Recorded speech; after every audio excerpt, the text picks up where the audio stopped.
သူကိုယ်တိုင်ပဲဒီ homework တွေသူကိုယ်တိုင်လုပ်ဖို့သူကိုယ်တိုင်ဖြေဖို့သူကိုယ်တိုင်ကြောင်းသွားဖို့ကြောင်းသွားမယ့်အချိန်တွေသူမှတ်မိဖို့အတွက်သူကိုယ်တိုင်ပဲလုပ်ရမှာဖြစ်တယ်ပေါ့နော်ဒါဆိုရင်ကလေးတွေမှာကျမတို့ကနောက်တစ်ခါပေါ့နော်ကလေးတွေကသဘာဝအတိုင်းကြီးပြင်းတဲ့ကလေးတွေကိုကျမတို့ငငယ်တွေက observation skills ပေါ့နော်အဲ့ဒါတွေကိုကျမတို့သင်ထားပေးရမှာဖြစ်တယ်ပေါ့နော်ကျမတို့အများတန်းပတ်ဝန်းကျင်ကိုအများတန်းလေ့လာစူးစမ်းတတ်ဖို့လိုတယ်ကလေးတွေငငယ်လေးတွေကပေါ့နော်ဒီပတ်ဝန်းကျင်မှာဘာရှိလဲဘာဆိုင်ရှိလဲဒီမချုပ်ကလေးတွေရန်တော့နော်ဒီပတ်ဝန်းကျင်မှာဘာဆိုင်ရှိလဲသူတို့သိတယ်သူတို့စားကျင်တာဟိုဂျယ်လီပဲမှာရှိလဲသူတို့သိရနော်နောက်တစ်ခါရေကဲမုတ်မှာရှိလဲသူတို့သိတယ်ချွတ်ရတာ observation skill အရင်ကောင်းတဲ့ကလေးတွေကျမတို့တွေ့တယ်ဆိုတော့ချွတ်ကလေးတွေကြတော့ဘာမှစိတ်ဝင်စားဘူးပင်မှာဘာရှိလို့ရှိမှလည်းမသိဘူးဘာလုပ်မှလည်းမသိဘူးသူစားကျင်တာလည်းသူမသိနေဘူးဒီခိုင်ကြရင်ဘာစားမလဲဆိုသူမသိနေရတယ်ဖြစ်နေဘူးနော်ဆိုတော့ observation skill ကိုကျမတို့ကအရင်လေ့ကျင့်ထားဖို့လိုတယ်နောက်တစ်ခါကျတော့ observation skill နဲ့ဆက်ဆက်နေတာတော့အန်ဒီရေပေါ့နော်ဆိုတော့ကျမတို့ကအပြင်ထွက်မယ်ဆိုတော့မှဘေးပီမှာဘာတွေရှိနေလဲဘလို့အန်ဒီရေတွေရှိနေလဲဆိုတော့ဒီကလေးတွေကိုငငယ်လေးတွေကဒီ observation skill နဲ့တွဲပြီးတော့မှအန်ဒီရေတွေရှိတယ်ဆိုတာကိုလည်းကျမတို့ကသိပြပေးဖို့လိုတယ်ပေါ့နော်ဒီအန်ဒီရေတွေရှိတယ်ဆိုရင်ဘလို့လုပ်မလဲပေါ့နော် risk ပေါ့ risk ကိုအမြဲတမ်းတွက်ချက်တတ်တာပတ်ဝန်းကျင်ကိုလေ့လာပြီးတော့ risk ကိုတွက်ချက်တတ်တဲ့အရာတွေကိုကျမတို့ကငငယ်လေးတွေကသင်ကြားပေးခြင်းအပြင် NDA ကိုကြိုတင်ရှောင်ရှားနိုင်မှာဖြစ်တယ်။ဒီ NDA တွေကြားလာမလဲဆိုရင်ဘယ်လိုလုပ်မလဲဆိုတဲ့ဟာတွေကိုကျွန်တော်တို့သင်ထားပေးခြင်းအပြင်ကလေးတွေကဒီ NDA တွေကိုကြိုတင်ပြီးတော့ရှောင်ရှားနိုင်မှာဖြစ်တယ်။နောက်တစ်ခုကတော့ rational thinking ပေါ့နော်။ rational thinking လို့ဆိုတာကြိုးကြောင်းစီလျော်စာကြိုးကြောင်းဆက်စဉ်းစားနိုင်မှုပေါ့။ချို့ကလေးတွေမှာဆိုရင်ကျွန်တော်တို့ငငယ်တွေကမ train ထားတဲ့အခါမှာကြိုးကြောင်းစီလျော်စွာဆက်ပြီးတော့မစဉ်းစားနိုင်တာလုပ်ငန်းခွင်မှာလည်းကျွန်တော်တို့အများကြီးတွေ့ရတယ်နော်။ဆိုတော့ကြိုးကြောင်းဆက်ပြီးတော့မစဉ်းစားနိုင်တဲ့အခါမှာလုပ်တဲ့အရာတွေကမားတတ်တယ်ပေါ့နော်ဆိုတော့ဒါကြောင့်မို့ကျွန်တော်တို့ကကလေးတွေကိုနေတဲ့ rational thinking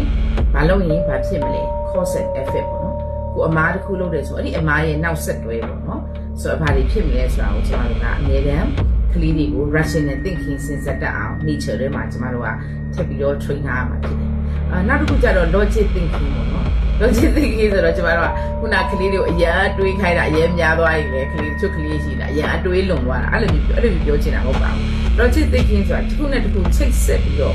စဉ်းစားနိုင်တဲ့ဟာပေါ့နော်ဒါလုပ်ရင်တော့ဒါဖြစ်မယ်ဒီတစ်ခုလုပ်လိုက်ရင်တော့ဘယ်လိုမျိုးကောင်းကျိုးတွေရှိမှာဆိုတော့ဒါတွေကို logic thinking rational thinking နဲ့စဉ်းစားနိုင်တဲ့ဟာပေါ့နော်နောက်တစ်ခုကတော့ conceptual thinking ကတော့ကျွန်တော်တို့အမြဲတမ်း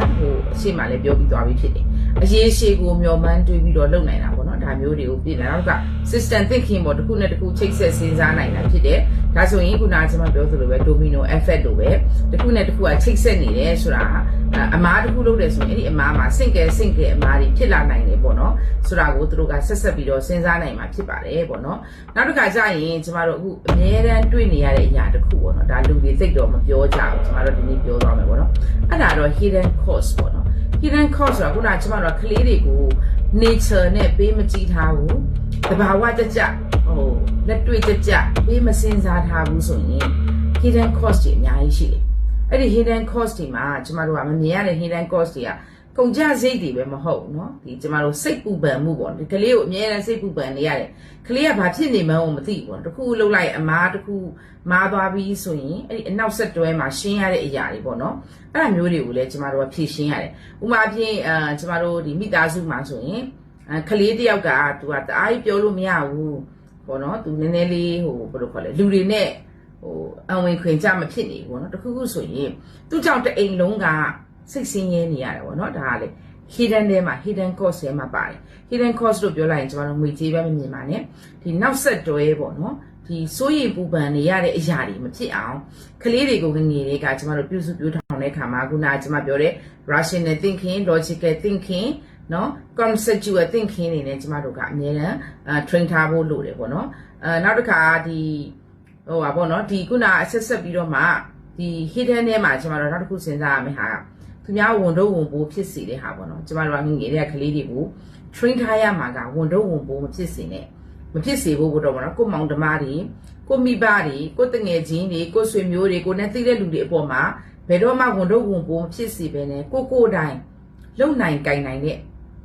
ရာကိုကျမတို့ skills တွေကိုကျမတို့ဖန်တီးပေးရမှာဖြစ်တယ်ဒီမှာတော့ကျမ train ချက်အနေနဲ့ကတော့ဒီပေါ့နော်ဒီ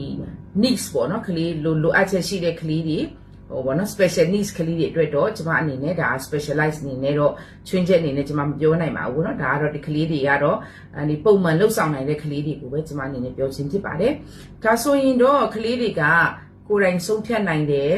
ကိုယ်တိုင်ပြဿနာတွေဖြေရှင်းနိုင်တယ်နောက် resilient လို့ခေါ်တဲ့စိတ်ဓာတ်တွေကြန့်ခိုင်နေဆိုရင်တာဝန်ယူတတ်မှုတွေလူမှုပေါင်းသင်းဆက်ဆံရေးတွေကောင်းမွန်တာတွေကိုကျမတို့ကငငယ်လေးကနေပြီးတော့လေ့ကျင့်သင်ကြားပေးခြင်းအပြင်သူအများကိုဝန်တော့ဝန်ကိုဖြစ်စေဖြစ်ပါတယ်